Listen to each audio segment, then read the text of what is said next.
नमस्कार, ये आकाशवाणी पटना है। अब आप खालिद रशीद से प्रादेशिक समाचार सुनिए। पहले मुख्य समाचार।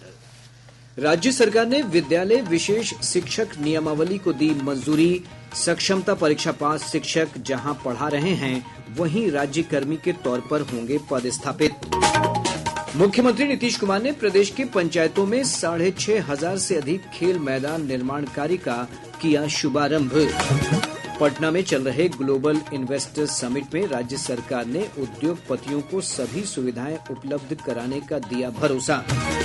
और खाद्य एवं उपभोक्ता संरक्षण विभाग के प्रधान सचिव डॉक्टर एन सरवण कुमार ने कहा, 15 फरवरी तक 45 लाख मीट्रिक टन धान अधिप्राप्ति का लक्ष्य। अब समाचार विस्तार से। राज्य सरकार ने विद्यालय विशेष शिक्षक नियमावली को मंजूरी दे दी है। इसके अनुसार जो सक्षमता परीक्षा पास शिक्षक जहां पढ़ा रहे हैं वहीं राज्य कर्मी के तौर पर पदस्थापित होंगे। मंत्रिमंडल सचिवालय विभाग के अपर मुख्य सचिव डॉक्टर एस सिद्धार्थ ने बताया कि आज मुख्यमंत्री नीतीश कुमार की अध्यक्षता में राज्य मंत्रिमंडल की बैठक में इस आशय का प्रस्ताव स्वीकृत किया गया है। श्री सिद्धार्थ ने बताया कि मंत्रिमंडल ने अल्पसंख्यक कल्याण विभाग के अंतर्गत प्रखंड अल्पसंख्यक कल्याण पदाधिकारी के 459 पदों के सृजन के प्रस्ताव को भी मंजूरी दी है। उन्होंने बताया कि आज की मंत्रिमंडल की बैठक में विभिन्न विभागों से संबंधित 43 प्रस्तावों को मंजूरी दी गई। मुख्यमंत्री नीतीश कुमार ने आज ग्रामीण विकास विभाग के तहत राज्य के 5,671 ग्राम पंचायतों में 6,500 से अधिक खेल मैदानों के निर्माण कार्य का वीडियो कॉन्फ्रेंसिंग के माध्यम से शुभारंभ किया। इस अवसर पर विभागीय मंत्री श्रवण कुमार और अन्य गणमान्य व्यक्ति मौजूद थे।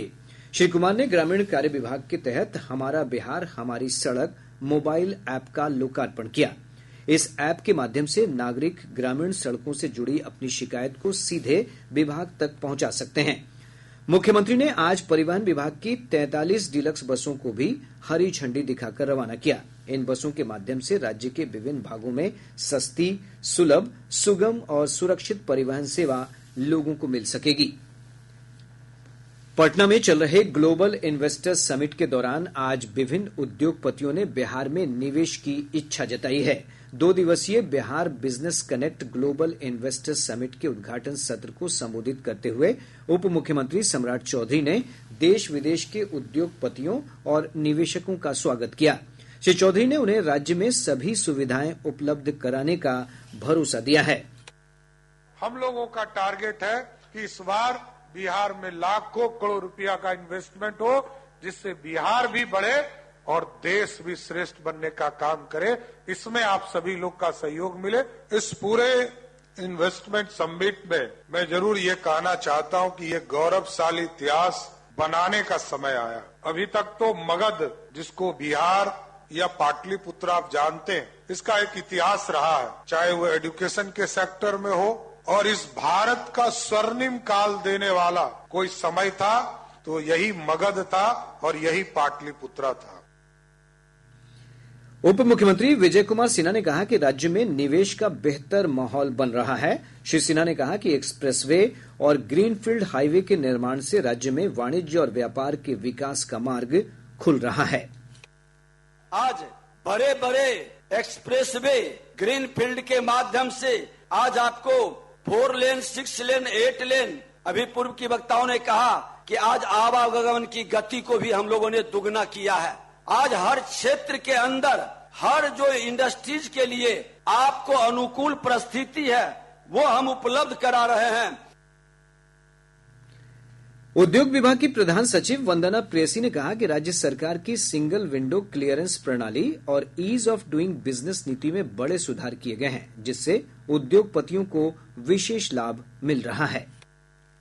ये हमारा जो सिंगल विंडो क्लियरेंस सिस्टम है, इसकी तारीफ सब लोग करते हैं। ये इसने ईज ऑफ बिजनेस को बढ़ावा दिया है। टोटली इसमें अगर आपने अप्लाई कर दिया तो जिम्मेदारी, that is the responsibility of the industries department. तो आपको क्लियरेंसेज लेके आए, आपको स्टेज 1 क्लियरेंस हो, चाहे आपको डिपार्टमेंट से क्लियरेंसेज हो, या फिर आपको किसी फाइनेंशियल इंसेंटिव मिलेगा। श्रीमती प्रेयसी ने कहा कि राज्य सरकार ने उद्यमियों और निवेशकों के लिए मैत्रीपूर्ण नीति बनाई है, जिससे राज्य में निवेश का माहौल बेहतर हो रहा है। बिहार एक नई गाथा लिख रहा है। ये है Bihar from the land of history to the land of industry. ये ट्रांसफॉर्मेशन की जो बात हम कर रहे हैं वो कैसे हुआ? वो इसलिए हुआ कि हमारी सरकार ने हर इंफ्रास्ट्रक्चर के क्षेत्र में बहुत महत्वपूर्ण काम किए। हमारी जो पॉलिसीज है वो बिहार इंडस्ट्रियल इन्वेस्टमेंट पॉलिसी एक ओवरआर्चिंग अम्ब्रेला है और इसके अंतर्गत ये कई सेक्टोरल पॉलिसीज भी आए हैं। इसमें हमारे कई हाई प्रायोरिटी सेक्टर्स भी हैं। जल संसाधन मंत्री विजय कुमार चौधरी ने केंद्र सरकार से कोसी मेची लिंक परियोजना समेत राज्य में बाढ़ से सुरक्षा और सिंचाई की महत्वपूर्ण योजनाओं को शीघ्र स्वीकृति प्रदान करने का अनुरोध किया है।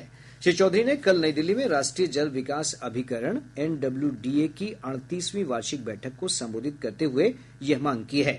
श्री चौधरी इस संबंध में केंद्रीय जल शक्ति मंत्री CR पाटिल से मुलाकात कर बिहार की नदी जोड़ परियोजना को शीघ्र स्वीकृति प्रदान किए जाने की अपील भी की है। लोक जनशक्ति पार्टी रामविलास के अध्यक्ष और केंद्रीय मंत्री चिराग पासवान ने पार्टी संगठन में बड़े बदलाव का निर्णय लिया है। श्री पासवान ने पार्टी की विभिन्न जिला इकाइयों को भंग कर दिया है। श्री पासवान ने कहा कि जल्द ही नई कमेटी का गठन किया जाएगा। पटना के दानापुर स्थित न्यू KLP मैदान और चांदमारी मैदान में कल 20 दिसंबर से 27 दिसंबर तक भारतीय सेना में अग्निवीरों की भर्ती के लिए रैली का आयोजन किया जाएगा। भर्ती रैली की तैयारियां अंतिम चरण में हैं। पटना के जिलाधिकारी डॉक्टर चंद्रशेखर सिंह और वरीय पुलिस अधीक्षक राजीव मिश्रा ने रैली के दौरान सुरक्षा व्यवस्था और भीड़ प्रबंधन को लेकर किए जा रहे उपायों का निरीक्षण किया। प्रादेशिक समाचार आप आकाशवाणी पटना से सुन रहे हैं। ताजा समाचारों के लिए आप हमारे एक्स हैंडल AIR_News_ पर जा सकते हैं। खाद्य एवं उपभोक्ता संरक्षण विभाग के प्रधान सचिव डॉक्टर N सरवन कुमार ने कहा है कि प्रदेश में धान अधिप्राप्ति का कार्य सुचारू रूप से चल रहा है। आकाशवाणी से बातचीत करते हुए उन्होंने कहा कि पैक्सों के माध्यम से अब तक 4.5 लाख मीट्रिक टन से अधिक धान की खरीद की गई है। उन्होंने कहा कि इस वर्ष 15 फरवरी तक 45 लाख मीट्रिक टन धान की अधिप्राप्ति का लक्ष्य रखा गया है।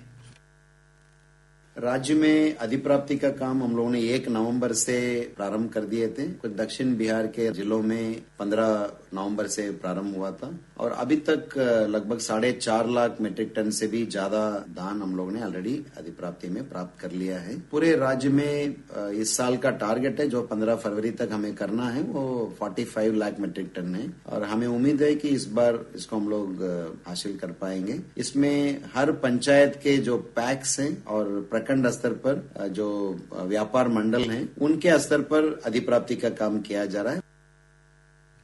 खाद्य एवं उपभोक्ता संरक्षण विभाग के सचिव डॉक्टर N सरवन कुमार से आकाशवाणी की पूरी बातचीत आप शनिवार 21 दिसंबर को संध्या 7:50 पर सामयिक चर्चा कार्यक्रम में सुन सकते हैं।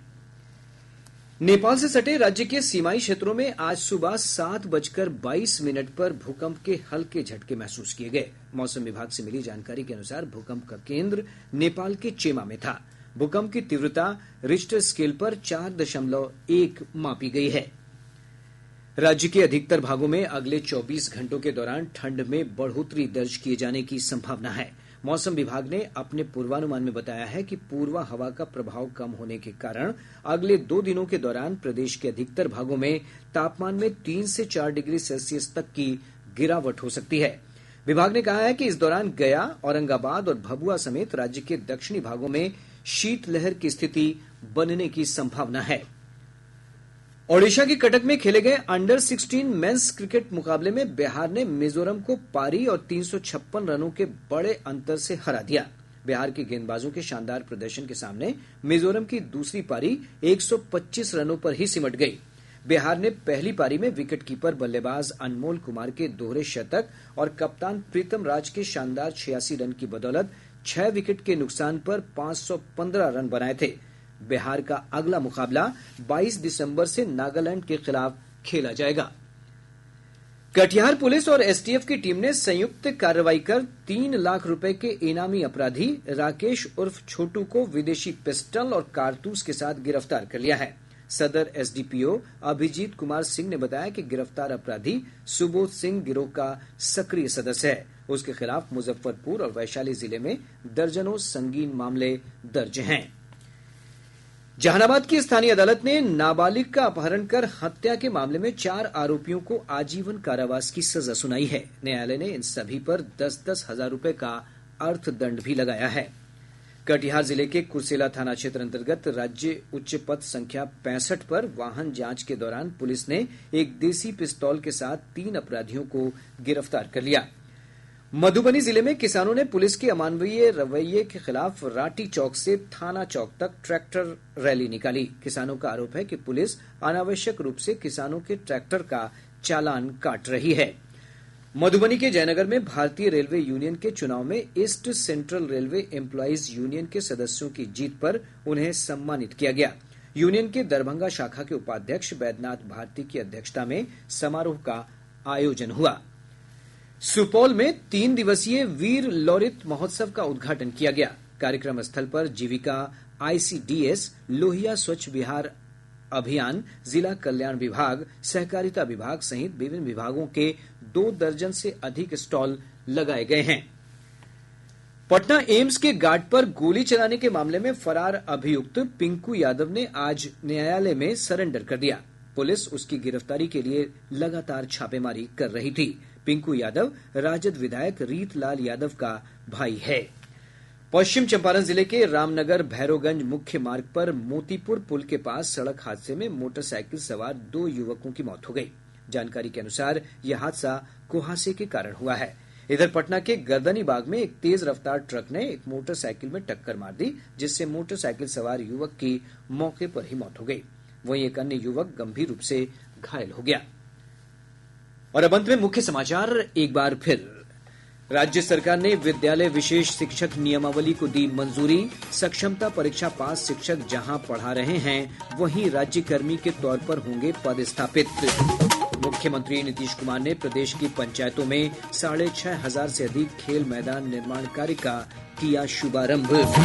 पटना में चल रहे ग्लोबल इन्वेस्टर्स समिट में राज्य सरकार ने उद्योगपतियों को सभी सुविधाएं उपलब्ध कराने का दिया भरोसा।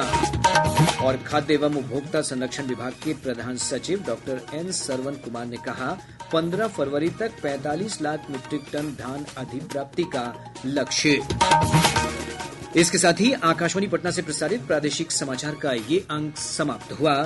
आकाशवाणी पटना से अगला समाचार बुलेटिन प्रातः 8:48 से प्रसारित किया जाएगा।